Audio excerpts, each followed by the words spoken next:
And in this second tutorial, we will introduce the other two of the three geometric formulas. We will use them to evaluate using our sigma notation, and we will be able to write geometric series using sigma notation. So if we flip over to this page in our notes, we actually have two sum formulas for geometric series. We have a formula for the sum of a finite geometric series, and that means that the series starts and stops. It ends. It is finite. There is a certain number of terms that we are adding up. We also have a sum formula for an infinite geometric series. That's infinite terms, never ending. And we actually have a formula to add them all up. That might surprise you. Let's first start with the sum of a finite geometric series. That sum formula, which I'll still label as big capital S sub n, the sum of a certain number of terms, we need our first term, and we're going to multiply that to a fraction. And that fraction is 1 minus the common ratio to the n power divided by 1 minus the common ratio. That's our first formula for the sum of a finite geometric series. And I'd like to use that formula for the example underneath here. Here's our sigma notation. Now, one thing I'd like to note about the sigma notation, first of all, we know it's a sigma notation because I see the big sigma. We know the first number to plug in is down here. That's the lower bound of a 1. And then we know we're going to plug in every number from 1 to 2 to 3 to 4 and then stop with the 5. That's the last number to plug in. And of course, we're going to plug into this expression. I want you to understand that this must be a geometric series because I see a base. Remember, the hint for a geometric series is that we have R as the base. Okay, so let's see what these numbers actually are, what each of these terms are. I'm going to plug the 1 into my formula, and I'm going to have 1 into the exponent, so 1 minus 1 becomes 0. 4 to the 0 power, of course, becomes 1, and 2 times 1 is 2. So my first term would be 2.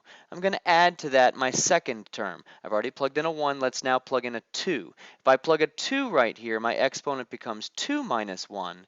2 minus 1 is 1, and 4 to the first power is 4, and 4 times 2 is 8. So our second term must be 8. Let's find our third term. Our third term, we plug a 3 in for k. So now we have 3 minus 1 is 2.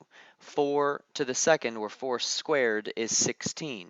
16 times 2 is 32. And we can start to see that we do have this geometric pattern. 2 times 4 is 8. 8 times 4 is 32. So we must be multiplying by 4, which is why this is a base. If I wanted to follow that pattern by just multiplying 32 by 4, I would have 128 as my next term. You can do that, or you can plug in a 4 to find that fourth term. Plugging in a 5, which is the last number that we're going to plug in, I know that that's the same thing as multiplying this by 4, or it's the same thing as plugging a 5 into this exponent. We get 512. So I know that I basically just did this problem by brute force. I found all 5 of my terms, and I can simply add all of these up at this point. But if this upper bound were a much larger number, let's say 50, and there were actually 50 terms, I really would not want to find each one by hand. So instead, I could use my sum formula. The sum of the first 5 terms, because n is 5 this time, I know that I'm adding up 5 terms, would be, I'm going to just use my formula. A sub 1 is 2. That's the first term. We would need to plug a 1 in to find the first term. And then we're going to multiply that by 1 minus r. Now we would need to know r. So either you understand that the base that you see will be r, or find the first few terms to determine what r is. But r is 4 raised to the number of terms that we're adding up, which is the fifth power, divided by 1 minus r again, which is 1 minus 4. That is our formula to plug into the calculator. Watch out if you're going to plug the entire thing into the calculator at once. Watch out for your parentheses. This entire numerator has to be in parentheses, this entire denominator. Sometimes I just like to do in pieces there. When you plug all of these numbers into your calculator, you should get a grand sum of 682. So again, I know that by brute force finding the first 5 terms is not too difficult and just adding them up. But again, if this top number, this upper bound, were a much larger number, there are many more terms to add up, a formula is definitely the way to go. So our second formula is the sum of an infinite geometric series, an infinite number of terms. It's a pretty cool formula. I'm going to label it as S sub infinity. So the sum of infinite terms. It's a pretty simple formula to remember. You just need your first term, and you're going to divide that by 1 minus r. But the big part of this formula is we cannot, this is a semicolon, we cannot use this unless r, the absolute value of r, is something that is less than 1. So if we're going to add up infinite terms of a geometric series, the value of r has to be something that is less than 1. Clearly, if r is like this past problem, if r is something that's bigger than 1, like 4, then your numbers are going to get bigger and bigger and bigger and bigger and bigger, and therefore your sum, of course, would get bigger and bigger, and the infinite sum would not exist. But if r is something that's less than 1, meaning that your terms are getting tinier and tinier, there actually will be an infinite sum. So I'm going to like to use that for this second problem. Here's our sigma notation again. We know the first number to plug in is a 1. The last number, which actually this isn't even a number, it's a concept, there are infinite terms, and I know that because they've got infinity up here for my upper bound. So there's no way to find all of them and add them up. What we do need to use is this sum formula. I know that I can use it because the value of r, which in this case is this base of 1/2, is something that is less than 1. So I know that I can use this formula. If you'd like to start to see what these terms are, again, you can't find all of them because there are infinite of them. If you plug in a 1, you'll have 1 minus 1 for the exponent, which is 0, and anything to the 0 power becomes 1. If you plug in a 2, you'd have 2 minus 1 is 1. 1/2 to the first power is 1/2.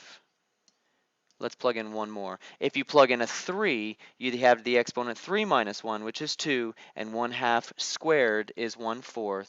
And you can see that our terms are going to be 1/8, and then 1/16, and so on and so forth, forever. You can see that the terms are getting tinier and tinier. You can also see that r must be 1/2, which is something that is less than 1, so that's good. So I can use my formula. The sum of all infinite terms is going to be my first term, which in this case is 1, divided by 1 minus r, which would be 1 minus 1/2. If I do some math here, 1 minus 1/2 is 1/2. 1 divided by 1/2 becomes 2. That means that all of these terms added up become 2. Now that might kind of blow some of your minds, and I completely understand that. Infinity is a very tough concept to understand. But I do have an interesting, I don't know if it's so much a proof, but it's a neat illustration of why this is true. So what I'm going to do is I'm going to show you this by drawing a square. Hopefully you can agree with me that this at least is trying to be a square. Square, of course, has 4 90-degree angles and 4 congruent sides. So there's a square. Let's assume that that is actually a square. Let's make the area of this square 2, which happens to be the sum of all of my terms. So we agree that there's a way to draw a square that has an area of 2. You could cut that out of a piece of paper. What I'd like to do now is take that area, or that square, and cut it in half. And that must mean that half of the area is right here, and the other half of the area is, oh, excuse me, sorry, that's not true. Hold on a second. Sorry, if the whole area is 2, then half of the area, of course, would be 1. Okay, and that the other half of the area would be the other 1. But I'm going to take that area and cut that in half. And then this value that would have been 1 now cuts into 1/2, and the other 1/2 would be right here. But I'm going to take this area and I'm going to cut that in half. So this used to be 1/2. Now this part of it would be 1/4, and the other part would be 1/4. But I'm going to take that 1/4 and I'm going to cut that in half, leaving 1/8 right here and 1/8 right here. But I'm going to cut that in half. and I'm going to cut that in half, and I'm going to cut that in half, and that in half, and that in half, and I'm going to keep cutting in half as far as I can. But you have to understand, or you have to believe me, that I would never be able to stop. I could keep cutting in half and half and half and half and getting a tinier and tinier pencil or a tinier knife to cut in half and cut in half. I would never be able to stop, and yet I would never get out of this corner. Therefore, all of these numbers must add up to the total area, which is 2. I think that's kind of neat. So the good thing about these formulas, there are 5, 2 for arithmetic and 3 now for geometric. They're going to be on your formula sheet for our state test. So you just need to know how to use them and when to use them. And then you can just plug them, plug the numbers in. I'd like to look at one last problem here, example 4. And it's similar to an SOL question, a state test question. So we have this question: which is the correct sigma notation for the series? And then it gives you a series of 6 numbers: 1, 3, 9, 27, 81, 243, and there's different signs in there. So it asks you which of these are correct. Now, obviously, you could just go straight to the correct answer, but many times a test-taking strategy is to eliminate the answers that you know cannot be correct. So for example, the first thing I notice is that we have indeed 6 terms that we're adding up. And I can see in choice A, we go from 1 to 6, C, we go from 1 to 6, D, we go from 1 to 6, but B, we go from 1 to 7. That's my first distractor. The state is trying to distract you with 3 of these incorrect answers. We just have to find those distractors and cross them out. So I know that it cannot be B. The next thing I see is that this is it must be a geometric pattern, because the only patterns, at least between arithmetic and geometric, that can alternate signs from positive to positive to negative must be geometric, where the base is negative. I see in part C we have a base that's negative. I see in part D we have a base that's negative. Therefore, this A cannot be correct. So now it comes down to either C or D. And the only difference here is when there's an n minus 1 as an exponent or an n as an exponent. So really, finding the first term would be very helpful. I know that the first term is found by plugging a 1 right into here. If I plug a 1 into this exponent, I get 1 minus 1 is 0, and negative 3 to the 0 power would be 1. If I try to find the first term in this series, plugging a 1 into this exponent is just giving me the 1. Negative 3 to the first power would give negative 3 as the first term. Clearly, 1 is supposed to be the first term, so it cannot be that exponent, and we have our answer. Okay, that's the end of this tutorial, but of course I wanted to give you a couple teasers of different sequences here. Now, I'd like you to do try 1 and try 2, and we'll talk about the answers in class next time.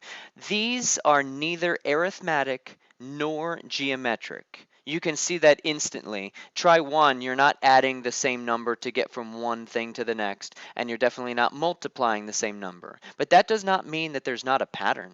There is a pattern here in try 1. And what I'd like you to do is discover that pattern and then give me the next 2 elements in this sequence, understanding that this sequence is actually infinite. We could go on forever.